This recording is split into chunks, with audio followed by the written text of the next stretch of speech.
don't know who wrote the Quran. I do. Just like you don't. I do.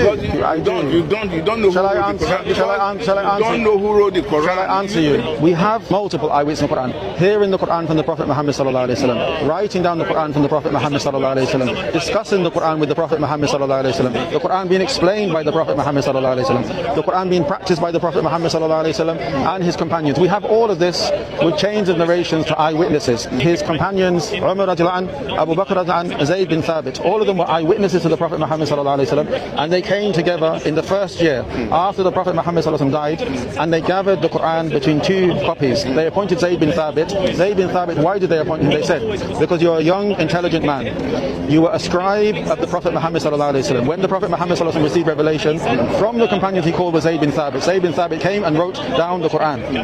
And also, you have not been accused of being lying or being untrustworthy. So Zayd bin Thabit, for every verse in Quran, he'd already memorized Quran. He went and he found two witnesses who had written down the Quran from the Prophet Muhammad sallallahu alaihi wasallam, or had heard the Quran directly from the Prophet Muhammad sallallahu alaihi wasallam. And this was gathered in the first year of the death of the Prophet sallallahu alaihi wasallam. And we have eyewitness accounts for this event. We have chains for this event. And then we have this, Abu Bakr, when he passed away, he gave it to Umar radiallahu anhu. When Umar radiallahu anhu passed away, he gave it to his daughter Hafsa.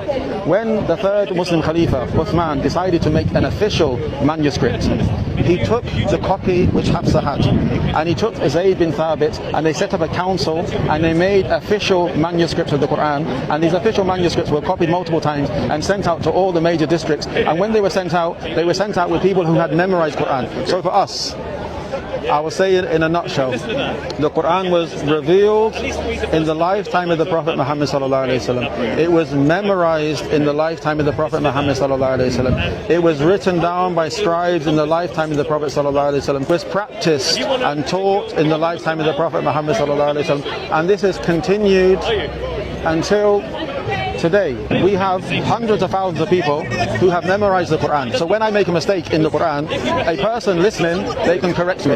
Yes, this person, known as a Hafiz, who memorized Quran, he has to have read to a teacher. And his teacher, who memorized Quran, has to have read to a teacher.